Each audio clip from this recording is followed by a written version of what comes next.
Tu en as marre de toujours tomber sur des hommes qui semblent t'avoir oublié de grandir? Des hommes qui fuient les responsabilités, qui ont peur de l'engagement, ou qui sont incapables de gérer leurs propres émotions? Si tu as l'impression d'être un aimant à homme immature, sache que tu n'es pas seul, et surtout que ce n'est pas une fatalité. Aujourd'hui, on va décortiquer ensemble ce phénomène pour comprendre pourquoi ça t'arrive et, plus important encore, comment tu peux enfin briser ce cycle pour attirer le partenaire que tu mérites vraiment.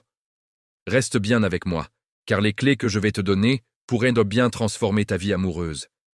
Alors, la première question à se poser, c'est: qu'est-ce qu'un homme immature, au fond? Ce n'est pas juste une question d'âge. On peut avoir 40 ans et être émotionnellement bloqué à l'adolescence. L'immaturité, c'est avant tout une incapacité à assumer ses responsabilités, qu'elles soient financières, émotionnelles ou relationnelles. C'est l'homme qui disparaît dès que ça devient sérieux, celui qui ne sait pas communiquer ses sentiments et préfère bouder ou jouer à des jeux. C'est aussi celui qui te fait sentir responsable de son bonheur, qui est excessivement jaloux ou qui a besoin d'une validation constante. Si ça te parle, c'est qu'on est sur la bonne voie. Maintenant, pourquoi toi, spécifiquement, tu attires ce type d'homme? Souvent, sans même nous en rendre compte, nous émettons des signaux qui attirent un certain type de profil. L'une des raisons les plus courantes, c'est ce qu'on appelle le syndrome de l'infirmière ou de la sauveuse. Tu es peut-être une femme naturellement empathique, bienveillante, qui aime prendre soin des autres. C'est une qualité magnifique, mais poussée à l'extrême, elle peut te pousser à vouloir réparer les gens. Un homme immature, avec ses failles et ses blessures apparentes, devient alors un projet parfait pour toi. Mais tu te dis que ton amour, ta patience, vont le faire grandir. Le problème, c'est que tu n'es pas une thérapeute, tu es une partenaire. Et une relation saine, c'est un partenariat entre deux adultes, pas une relation parent-enfant. Une autre piste à explorer, c'est ta propre peur de l'intimité ou de l'engagement. Ça peut paraître contre-intuitif, mais parfois, on choisit inconsciemment des partenaires indisponibles, parce qu'au fond, on a nous-mêmes peur de nous livrer complètement. En sortant avec un homme immature, tu t'assures, d'une certaine manière, que la relation n'ira jamais trop loin. C'est une forme d'auto-sabotage pour te protéger d'une potentielle blessure. Tu peux te plaindre de son manque d'engagement, mais secrètement, ça t'arrange peut-être un peu. Ça te permet de garder une distance de sécurité. Pose-toi honnêtement la question: est-ce qu'une relation profonde et engagée t'effraie? Ensuite, il y a la question des schémas familiaux. On a tendance à reproduire, souvent inconsciemment, les dynamiques que l'on a connues dans notre enfance. Si tu as grandi avec un parent émotionnellement absent, indisponible ou lui-même immature, il est possible que tu sois attiré par des partenaires qui te font revivre cette dynamique familière.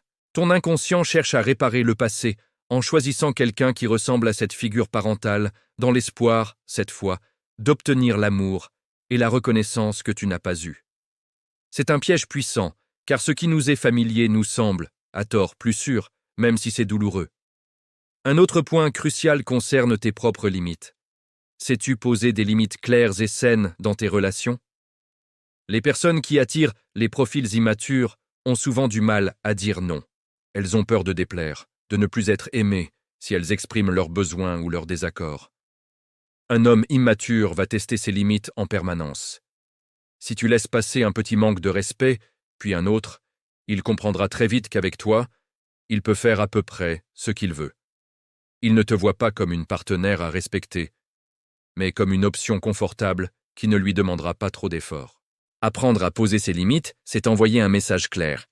Je me respecte et j'attends de toi que tu fasses de même. Alors, comment on sort de ce cercle vicieux? La première étape, et la plus importante, c'est la prise de conscience. Le fait que tu regardes cette vidéo, c'est déjà un pas énorme. Tu as identifié un problème et tu cherches des solutions. Bravo pour ça. Maintenant, il faut passer à l'action. Commence par un travail d'introspection. Prends un carnet et liste les caractéristiques communes de tes ex. Qu'est-ce qui t'a attiré chez eux au début? À quel moment as-tu commencé à voir les signaux d'alarme? Qu'est-ce que tu as accepté que tu n'aurais pas dû? Cet exercice va t'aider à voir le schéma se dessiner noir sur blanc. Ensuite, concentre-toi sur toi. Au lieu de chercher à sauver quelqu'un, deviens ta propre sauveuse. Qu'est-ce qui te passionne dans la vie, en dehors des relations amoureuses? Renoue avec tes hobbies, tes amis, tes projets. plus ta vie sera riche et épanouissante par toi-même, moins tu auras besoin qu'un homme vienne la remplir. Une femme qui a une vie pleine et qui est heureuse seule dégage une énergie complètement différente. Elle n'est plus dans le besoin, elle est dans le choix. Et cette confiance en soi est incroyablement attirante pour les hommes mûrs et souvent intimidante pour les immatures. Apprends à identifier les red flags, les signaux d'alarme, dès le début. Un homme qui annule un rendez-vous à la dernière minute sans bonne raison, qui parle sans cesse de son ex, qui évite les conversations sur l'avenir, qui ne te présente pas à ses amis, ce ne sont pas des petits détails, ce sont des indicateurs. Au lieu de leur trouver des excuses, apprends à les voir pour ce qu'ils sont, des avertissements. Et aie le courage de t'éloigner quand tu les vois. Oui, c'est difficile de mettre fin à une histoire naissante, mais c'est beaucoup moins douloureux que de perdre des mois, voire des années, avec la mauvaise personne. Renforce ton estime de toi. Souvent, on accepte un amour médiocre parce qu'on pense ne pas mériter mieux. Rappelle-toi chaque jour ta valeur. Tu es une personne complète, intelligente et digne d'un amour respectueux et réciproque. Entoure-toi de gens qui te le rappellent. Si nécessaire, n'hésite pas à te faire accompagner par un thérapeute. Parler à un professionnel peut t'aider à déconstruire ces schémas profonds et à guérir les blessures qui te poussent vers ces relations toxiques.